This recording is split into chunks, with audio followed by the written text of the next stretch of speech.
विद्यार्थियों, इस वीडियो में हम स्टार्ट कर रहे हैं कक्षा 10 का अपना जो चौथा नंबर का पार्ट है, जिसको हम कह रहे हैं लेसन नंबर 4 प्रतिरक्षा और रक्त समूह। इसको आज हम प्रारंभ करने जा रहे हैं। तो इस चौथे अध्याय के अंदर हम पढ़ेंगे हमारे शरीर की जो प्रतिरक्षा है और रक्त समूह है वो किस तरह से काम करते हैं। तो देखिए, पहला हमारा टॉपिक है, ये है प्रतिरक्षा और रक्त समूह। तो प्रतिरक्षा का मतलब, प्रति यानी रक्षा का मतलब है जैसे ही हमारे शरीर में कोई रोगाणु प्रवेश करता है तो उससे कैसे रक्षा होती है। तो हमें ये हमारा जो मानव शरीर है, ये दिन भर में न जाने कितने रोगाणुओं का सामना करता है, फिर भी हम देखो नॉर्मली बीमार नहीं पड़ते हैं। तो उसका कारण ये होता है कि हमारे शरीर में एक ऐसी शक्ति होती है, अदृश्य शक्ति होती है, जो दिन भर उन रोगाणुओं का सामना करती है, उनको लड़कर ख़त्म करती है और हमारे शरीर की उन रोगाणुओं से सुरक्षा करती है। तो ऐसी जो क्षमता हमारे अंदर पाई जाती है, उस क्षमता को हम प्रतिरक्षा या प्रतिरोधक क्षमता कहते हैं। तो देखिए, प्रतिरोधक क्षमता, तो मानव सहित जो जितने जंतु होते हैं, जो उच्च जंतु होते हैं, उच्च श्रेणी के जंतु, मानव भी उनमें आ गया। तो मानव और अन्य जो जंतु होते हैं उनमें क्या होता है, रोगाणुओं से लड़ने की एक विशेष क्षमता होती है, जिसके कारण शरीर बीमार नहीं पड़ता है। इस क्षमता को हम प्रतिरोधक क्षमता कहते हैं। तो यही है कि जब हमारे शरीर में कोई रोगाणु प्रवेश करता है तो नॉर्मली हम रोगग्रस्त नहीं होते हैं। उसका कारण ये है कि हमारे शरीर की जो ताकत है, एक विशेष क्षमता है जो उन रोगाणुओं को लड़कर ख़त्म कर देती है, नष्ट कर देती है, जिससे हमारा शरीर बीमार नहीं पड़ता है। ऐसी क्षमता को हम कहेंगे प्रतिरोधक क्षमता। अगर उस प्रतिरोधक क्षमता से वो रोगाणु खत्म नहीं होता है, नष्ट नहीं होता है, तो फिर हमारा शरीर बीमार पड़ जाता है। तो देखिए, यह जो प्रतिरोधक क्षमता है रोगों से लड़ने, मतलब सीधी सी बात हो गई रोगों से लड़ने की क्षमता। तो ये जो रोगों से लड़ने की क्षमता अर्थात प्रतिरोधक क्षमता है, वो हमें जन्म से ही प्राप्त हो सकती है या जन्म के बाद हम इसको अर्जित भी कर सकते हैं। अर्थात ये दो प्रकार की होती है, जन्मजात और उपार्जित। अब पढ़ लेते हैं, देखो प्रतिरक्षा विज्ञान, ये एक विज्ञान की पूरी शाखा है जिसके अंदर हम यही पढ़ते हैं कि किस तरह से हमारा शरीर रोगाणुओं से सामना करता है और किस तरह से उससे लड़कर उनको ख़त्म करता है। तो देखिए, यह एक विज्ञान की शाखा है जिसमें रोगाणुओं को नष्ट करने के लिए शरीर में होने वाली क्रियाओं और उससे संबंधित तंत्र का अध्ययन किया जाता है, जिसे प्रतिरक्षा तंत्र कहते हैं। तो देखिए, क्या होता है कि ये एक विज्ञान की शाखा है प्रतिरक्षा विज्ञान, जिसको इम्यूनोलॉजी भी कहते हैं। इसमें जो रोगाणु से हमारा शरीर लड़ता है, उसको नष्ट करता है, तो वो किस तरह से क्रिया करता है, उन क्रियाओं का अध्ययन करता है और उससे संबंधित जो तंत्र है उसका भी अध्ययन करता है, जिसको हम प्रतिरक्षा तंत्र कहते हैं। देखो, हमारे प्रतिरक्षा तंत्र के लिए उत्तरदायी कोशिकाएं और अंग कौन कौन से हैं, हमारे शरीर में से कौन से कोशिकाएं होती है, कौन से अंग होते हैं जो हमें लगातार रोगों से बचाते रहते हैं, हमारे शरीर को रोगग्रस्त होने से बचाते हैं। तो देखो, हमारा रक्त है, रक्त के अंदर आपको पता है जैसे डब्ल्यूबीसी पाई जाती है। डब्ल्यूबीसी दो तरह की होती है, कणिकीय और अकणिकीय डब्ल्यूबीसी, जो हमने सेकंड पार्ट में ये देखा था। तो वो दो तरह की डब्ल्यूबीसी पाई जाती है, कणिकामय और अकणिकामय। तो वो उनमें से हमें कई तरह की हमारे प्रतिरक्षा का काम करती है। इसी तरह से लसिका जो होता है, वो हमारा अस्थियों में जो अस्थि मज्जा होता है, वो नए नया रक्त, नई नई कोशिकाएं उत्पन्न करता रहता है, नई नई डब्ल्यूबीसी बनाता रहता है। लसिका पर्व है, ये भी जैसे लिम्फोसाइट लसिकाणु बनाते रहते हैं, तो उसके लसिकाणु भी हमें रोगों से बचाते हैं। थाइमस ग्रंथि, ये हमारी डब्ल्यूबीसी का परिपक्वन करता है। जो टी सेल होती है उसका परिपक्वन करता है, तो ये भी हमें रोगाणु से बचाती है। यकृत भी हमें रोगाणु से बचाता है, क्योंकि ये कई तरह के प्रोटीन निर्माण करता है, जिससे कई तरह के एंटीबॉडी या प्रतिरक्षी बनाए जाते हैं। तो रक्त, लसिका, अस्थि मज्जा, लसिका पर्व, थाइमस ग्रंथि, यकृत, ये सभी हमें रोगों से बचाने का काम करते हैं, रोगों से लड़ने के लिए उपयोगी पदार्थों का निर्माण करते हैं। नेक्स्ट देखिए, प्रतिरोधक क्षमता। हमारे शरीर में जो प्रतिरोधक क्षमता है, जिसको हम प्रतिरक्षा कह रहे हैं, उसके कितने प्रकार होते हैं, तो वो दो प्रकार की प्रतिरक्षा विधियां पाई जाती है हमारे शरीर में। अब एक कौन सी है, देखो, एक है स्वाभाविक प्रतिरक्षा विधि, बहुत महत्वपूर्ण है। ये दोनों ही प्रतिरक्षा विधियों को आपको याद करना है। तो हमारे शरीर में जो प्रतिरक्षा करने की विधियां हैं वो दो तरह की है। एक तो होती है स्वाभाविक प्रतिरक्षा। देखो, स्वाभाविक का मतलब हमें स्वभाव से या जन्म से ही मिली है। तो स्वाभाविक प्रतिरक्षा को क्या कहते हैं, इसे जन्मजात प्रतिरक्षा भी कहते हैं। जन्मजात प्रतिरक्षा क्यों कहते हैं, क्योंकि ये हमें जन्म से ही प्राप्त हो जाती है, हमें जन्म से ही मिल जाती है। अपने माता पिता से ही मिल जाती है। तो कुछ ऐसी विधियां हैं जिससे हमारा शरीर रोगों से बचा रहता है, रोग का प्रवेश नहीं करता है। तो ऐसी विधियां हमें जन्म से ही मिल जाती है। जैसे हमारी त्वचा है, त्वचा से पूरा शरीर ढका रहता है, कोई भी रोगाणु अंदर नहीं घुसता है। तो ये हमें जन्म जन्म से ही प्राप्त हो गया। इसे देखो सामान्य या प्राकृतिक प्रतिरक्षा भी कहते हैं। अब क्यों कहते हैं इसको सामान्य और प्राकृतिक प्रतिरक्षा? क्योंकि यह प्रतिरक्षा किसी विशेष रोगाणु से ही रक्षा नहीं करती है, बल्कि सभी रोगाणुओं के विरुद्ध समान रूप से कार्य करती है। ये जो प्रतिरक्षा होती है, जन्मजात प्रतिरक्षा, क्या करती है? कोई विशेष रोगाणु के साथ काम नहीं करती है। ये जितने भी रोगाणु शरीर में प्रवेश करते हैं उन सब के साथ समान रूप से व्यवहार करती है, उनके प्रति कार्य करती है और उन्हें शरीर में प्रवेश नहीं करने देती है। तो किसी विशेष रोगाणु के लिए नहीं है ये सभी प्रकार के जो रोगाणु होते हैं जो शरीर को नुकसान पहुंचा सकते हैं, शरीर में रोग पैदा कर सकते हैं, उनको शरीर में प्रवेश ही नहीं करने देती है। तो ऐसी कुछ क्षमताएं हमें जन्म से ही मिल जाती है। इस कारण इनको जन्मजात प्रतिरक्षा, सामान्य या प्राकृतिक प्रतिरक्षा, या इसको हम स्वाभाविक प्रतिरक्षा भी कहते हैं। अब वो कौन कौन से कारक है या कौन कौन सी संरचनाएं जो हमको जन्म से ही प्राप्त हो जाती है, तो वो पढ़ेंगे। देखो, हमें स्वाभाविक प्रतिरक्षा के लिए सहायक कारक, तो कौन कौन से हमारे शरीर में ऐसे कारक होते हैं, ऐसी विधियाँ होती हैं जिससे हमें जन्मजात ही प्रतिरक्षा प्राप्त हो रही है। तो इसमें देखो, फर्स्ट है भौतिक अवरोधक। भौतिक अवरोधक का मतलब हमारे शरीर में ऐसे कौन कौन सी संरचनाएं पाई जाती है जो रोगाणुओं के प्रवेश को रोकती है। जैसे हमारी त्वचा है, ये बहुत बड़ा अंग है, हमारे शरीर का सबसे बड़ा अंग है जो पूरे शरीर को ढकता है। और त्वचा देखो किधर से भी खुली नहीं रहती है, कहीं से भी रोगाणु को शरीर के अंदर घुसने नहीं देती है। तो त्वचा हमारी सुरक्षा करती है, हमें हमारे शरीर में रोगों को घुसने से बचाती है। इसी तरह से देखो, हमारे नासा जो छिद्र होते हैं, नाक होते हैं, और जो हमारे श्वास नली होती है, अगर नाक से छिद्र है, हमारे मुख या नाक के द्वारा कोई भी रोगाणु चला जाता है, तो इन नासा छिद्रों और श्वास नली के अंदर पक्षमार्ग और कसाब जैसी रचनाएं पाई जाती है। तो वहाँ पर वो फंस जाता है वो रोगाणु, और फिर उसको वापस बाहर निकाल दिया जाता है। इसी तरह से हमारे नाक के अंदर, हमारी श्वास नली में श्लेष्मा बनता है, एक चिकना पदार्थ होता है जिससे वो रोगाणु है उससे चिपक जाते हैं और शरीर के अंदर नहीं पहुंच पाते हैं, और इसको हम वापस बाहर निकाल देते हैं।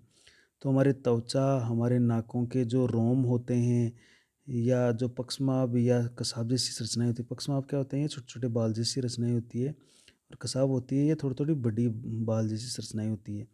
और जो श्लेष्मा होता है वो सभी भौतिक अवरोधक होते हैं, ये रोगाणुओं को शरीर में प्रवेश नहीं करने देंगे। कुछ रासायनिक अवरोधक भी होते हैं। देखो, दूसरे रासायनिक अवरोधक पूछते हैं।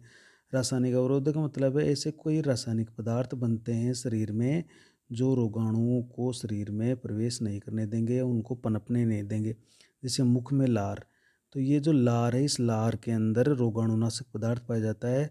तो इस लार से, ये लार भी क्या करती है, भोजन के साथ या भोजन में जो भी रोगाणु पनपते हैं उनको ख़त्म कर देती है, उनको नष्ट कर देती है। आँख के आंसू, अगर आँख में किसी तरह का रोगाणु प्रवेश करता है तो जो आँख में आंसू आते हैं वो आंसुओं में भी रोगाणुनाशक पदार्थ पाए जाते हैं। तो आंसू भी क्या करते हैं, उस रोगाणु को नष्ट कर देते हैं। हमारे त्वचा पर पसीना आता है, उस पसीने के अंदर क्या होता है, कई सारे लवण होते हैं। तो उस लवण के कारण त्वचा पर कोई भी रोगाणु जिंदा नहीं बचता है। तो पसीना भी हमारे, एक तो शरीर को ठंडा रखता है और दूसरा ये काम करता है कि ये रोगाणुओं को पनपने भी नहीं देगा। नेक्स्ट देखो, हमारे आमा से, जो हमारा पेट है, हमारा आमा से, उसमें एक अम्ल होता है। वो कौन सा अम्ल होता है? HCl अम्ल होता है। तो HCl अम्ल भी क्या करता है, किसी भी रोगाणु को पनपने नहीं देगा, उसको ख़त्म कर देगा। और जो मादा जनन तंत्र की जो योनि होती है, उस योनि में भी अम्लीय वातावरण रहता है, तो उसमें भी किसी तरह का कोई रोगाणु पनप नहीं पाता है। तो ये कुछ रासायनिक पदार्थ होते हैं, जैसे मुख में लार, आँखों में आंसू, पसीना, आमाशय में अम्ल, योनि के अंदर अम्लीय वातावरण, ये रासायनिक अवरोधक होते हैं। तो ये हमें जन्मजात ही मिल जाते हैं। नेक्स्ट देखिए, अगला है कोशिकीय अवरोधक। देखो, कोशिकीय अवरोधक में मतलब है कि कौन कौन सी कोशिकाएं पाई जाती है जो हमें रोगों से बचाती है। तो हमारे शरीर में WBC होती है रक्त के अंदर, जैसे न्यूट्रोफिल है, मोनोसाइट है, महाभक्षक है। महाभक्षक का मतलब महाभक्षकाणु। जब मोनोसाइट उत्को में जाकर बहुत बड़ी बड़ी हो जाती है तो हम उनको महाभक्षक कहते हैं। इसी तरह से किलर टी कोशिकाएं होती है जिसको अपन साइटोटॉक्सिक सेल भी बोलते हैं। और प्राकृतिक मारक कोशिकाएं होती है जिनको हम क्या कहते हैं, नेचुरल किलर सेल। क्या कहते हैं उनको, नेचुरल किलर सेल या NK सेल भी उनको कहते हैं। तो ये भी प्राकृतिक मारक कोशिकाएं, किलर टीस कोशिकाएं, न्यूट्रोफिल, मोनोसाइट, महाभक्षक, ये ऐसी कोशिकाएं होती है जो रोगाणुओं को ख़त्म कर देती है। तो ये भी हमें रोगों से बचाती रहती है। इसके अलावा ज्वर और सूजन, ये भी याद रखिएगा। ये जो ज्वर और सूजन है ये भी हमारे शरीर के लिए लाभदायी क्रियाएं होती है। तो जैसे ज्वर का मतलब होता है बुखार आना, तो शरीर का तापक्रम है वो बढ़ जाता है, तापमान बढ़ जाता है। तो बढ़े हुए तापमान से क्या होता है, कोई भी प्रकार का जो रोगाणु होता है वो रोगाणु नष्ट हो जाता है। तो ज्वर से भी क्या होती है, रोगाणु नष्ट होते हैं बढ़े हुए टेम्परेचर के कारण। सूजन से क्या होता है, जैसे किसी भाग पर कोई सूजन आ गई तो सूजन का मतलब ये होता है कि शरीर की जो WBC है वो यहाँ कर इकट्ठी हो गई और वो अभी इस रोगाणु को ख़त्म कर देगी। तो सूजन भी एक लाभदायक क्रिया है जो कि हमें रोगाणुओं से बचाने का काम करती है। तो ज्वर तो कौन कौन से हो गए, भौतिक अवरोधक हो गए, रासायनिक अवरोधक हो गए, कोशिकीय अवरोधक हो गए और ज्वर और सूजन हो गई। ये सब स्वाभाविक प्रतिरक्षा है। ये देखो, ये सब हमें हमें जन्मजात अपने माता पिता से ही मिल जाते हैं। चाहे वो त्वचा हो, चाहे वो लार आंसू हो, चाहे पसीना हो, चाहे वो WBC हो, चाहे वो बुखार आना हो, ज्वर आना हो या सूजन आना हो, ये सभी हमें जन्मजात ही मिल जाते हैं। तो ये तो थी स्वाभाविक प्रतिरक्षा विधि जो हमें जन्मजात, जिसको हम प्राकृतिक और सामान्य प्रतिरक्षा भी कहते हैं। नेक्स्ट पर लेते हैं अपन उपार्जित प्रतिरक्षा। देखो अब इसमें क्या क्या होता है, ये देखो उपार्जित प्रतिरक्षा नाम से स्पष्ट है। उपार्जित प्रतिरक्षा का मतलब है हमें ये उपार्जित करनी है, हमें प्राप्त करनी है, हमें ये जन्म से नहीं मिलती है। तो ये हमें जन्म से प्राप्त नहीं होती है। इसका मतलब जन्मने के बाद हमारा शरीर इसको प्राप्त करता है, इसको अर्जित करता है। इस कारण इसको हम क्या कहते हैं, उपार्जित प्रतिरक्षा विधि। देखो जब शरीर में कोई विशेष रोगाणु प्रवेश करता है तो इसे इसे पहचान कर नष्ट किया जाता है। अतः इस प्रतिरक्षा को विशिष्ट या अनुकूली प्रतिरक्षा भी कहते हैं। जैसे हमारे शरीर में कोई प्रकार का कोई रोगाणु प्रवेश करता है तो उस रोगाणु को पहचान लिया जाता है, यानी कोई विशेष रोगाणु प्रवेश करता है, उस विशेष रोगाणु को पहचान लिया जाता है और फिर उसको खत्म कर दिया जाता है, नष्ट कर दिया जाता है। तो इस कारण इस प्रतिरक्षा को विशिष्ट या अनुकूली प्रतिरक्षा कहते हैं। अब क्योंकि पहली बार वो रोगाणु शरीर में प्रवेश करता है इसलिए शरीर उसको पहचानता है और पहचानने के बाद में उसको नष्ट करता है और उसके प्रति फिर जो प्रतिरक्षा अर्जित करता है। तो इस कारण इसको हम उपार्जित प्रतिरक्षा भी कहते हैं, क्योंकि पहली बार रोगाणु प्रवेश करा तभी ये क्षमता अर्जित होती है। इस कारण इसको उपार्जित प्रतिरक्षा विधि भी कहते हैं। देखो इस प्रतिरक्षा में रोगाणु के विरुद्ध शरीर की जो WBC होती है वो विशेष पदार्थ का निर्माण करती है। कौन सी WBC, जो बी कोशिकाएं होती है, बी सेल, ये अपन पढ़ेंगे। देखो बी सेल जो होती है, बी कोशिकाएं, वो एक विशेष पदार्थ का निर्माण करती है जिसको प्रतिरक्षी या एंटीबॉडी कहते हैं।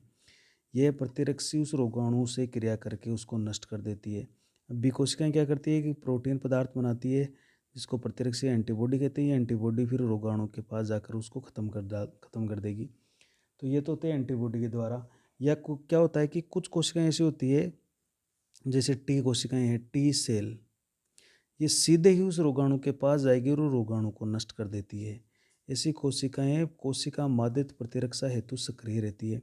तो कोशिका माध्यित प्रतिरक्षा में क्या होता है कि कोशिका सीधे ही उस रोगाणु के पास जाकर उसको खत्म कर देती है, जबकि कुछ कोशिकाएं क्या करती है, पहले एंटीबॉडी बनाती है और फिर वो एंटीबॉडी उस रोगाणु के पास जाकर उसको नष्ट करती है।